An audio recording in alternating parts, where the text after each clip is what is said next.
So, you ever wonder what you can learn about an entire country from just one single day's worth of news? Well, that's exactly what we're going to do. We're taking a snapshot of Canada on September 3rd, 2025, and we're going to piece together the day's headlines to really get a feel for the tensions, the big debates, and the ambitions that are shaping the nation right now. Okay, let's kick things off with a number. 84,000. So what's that?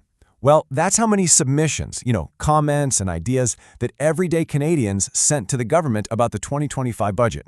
I mean, that is a huge show of engagement, right? It tells you that the future of the economy is something everyone is thinking about. But with all those voices chiming in, what was the message the government decided to put front and center? Well, this is it. A pretty stark warning from Prime Minister Mark Carney himself.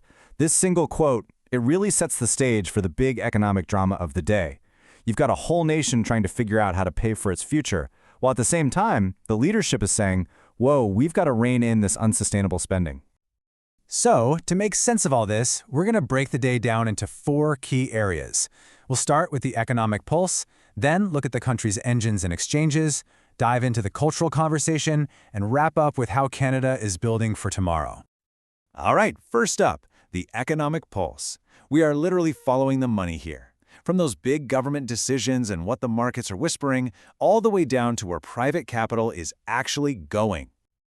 So here's the thing. You've got this real tension right at the heart of the upcoming budget. On one side, you have the Prime Minister basically signaling austerity, cutbacks. But then, on the other side, the government is also planning some major strategic investments. We're talking a new office to fast-track huge projects and even a whole agency just for building more homes. It's that classic push and pull, right? Do you tighten the belt or do you spend to grow? And look, it's not just the government feeling this pressure. The markets are sending their own signals, loud and clear. Right now, investors are betting there's a 60% chance the Bank of Canada is going to cut interest rates this month.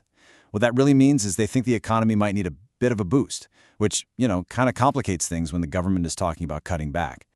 And while that big picture is definitely in flux, the day-to-day stuff shows a scene that's, mixed but pretty stable. The Canadian dollar, the loonie, held its ground, just dipping a tiny bit.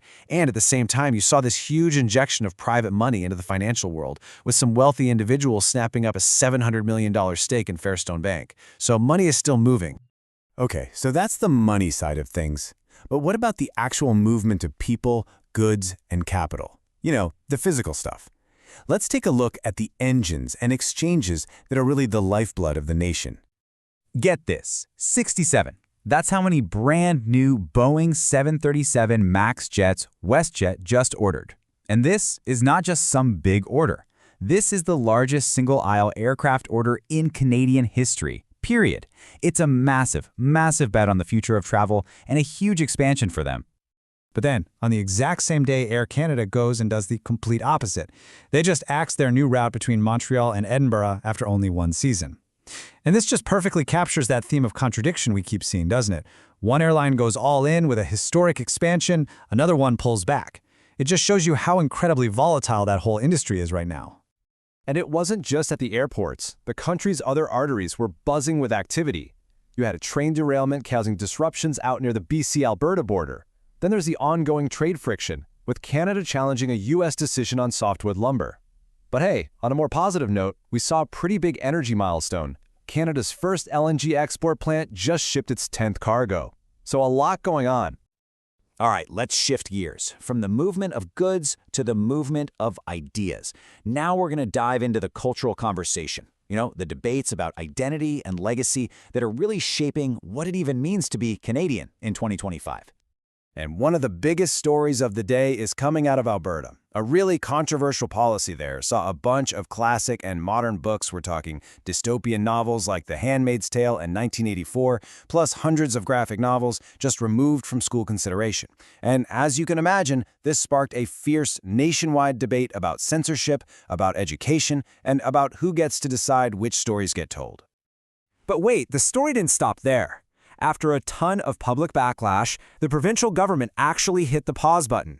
They announced they were halting the policy to conduct a review. And that's pretty powerful, right? It's a perfect example of public conversation directly influencing government policy, like in real time. Now, on a more somber note, the cultural world also took a moment to reflect on a pretty big loss. Tributes were pouring in for the acclaimed Canadian actor Graham Greene. His Dances with Wolves co-star, Kevin Costner, even shared a really heartfelt remembrance of his incredible legacy on screen. So you've got these economic debates, these cultural shifts, and it all kind of begs the question, how is Canada actually preparing for what's next? So for our final section, we're going to look at the stories that are pointing toward the future, from big innovations to the people who are going to build it.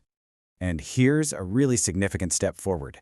Health Canada just gave the green light to a new drug called Elahere, and this is a huge deal. It's a treatment for a very specific and aggressive type of ovarian cancer, and it really represents a major breakthrough for healthcare innovation in Canada. And finally, we saw two policies that kind of show these different approaches to shaping the country's future. On one hand, the government tightened up immigration rules, making international students show they have more money in the bank.